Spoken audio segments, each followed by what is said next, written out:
Is federal aid destroying America? This is R.J. Rushdoony with a report on our threatened freedom. About an hour ago, a friend was here who has an all-too-common problem. He lives in hill country on a minor country road. There is only light traffic over that road, mostly by people who live there, and some at times by people going through to fish or hunt in higher country. The county has decided to widen the road considerably and make a highway out of it. My friend has 2.5 acres. He will lose 1 acre to the highway, and about 3/4 of an acre will be rendered useless.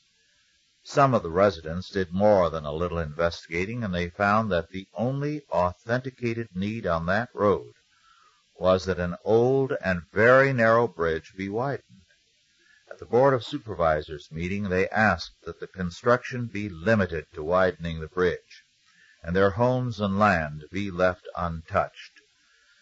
The supervisor who answered them agreed that the only need was a wider bridge, but he said we can only qualify for a federal grant for this road widening project.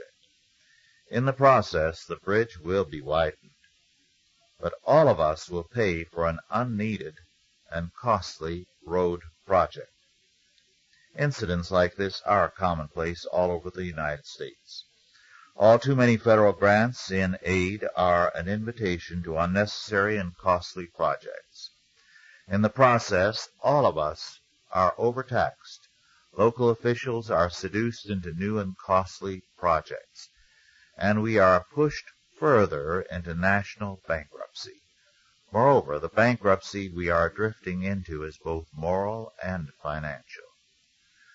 I said that my friend's problem is not an unusual one. Everywhere I go, I find people with like difficulties. If you knew the truth about many of the public works projects in your own neighborhood, you would probably find similar examples of unnecessary work and spending. Is federal aid destroying America? Not exactly. For a people to be ready to go along with such useless and wasteful projects means that there is already something morally wrong with them.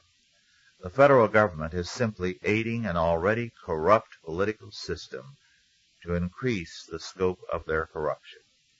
It's a racket in which all hands are cooperating and guilty.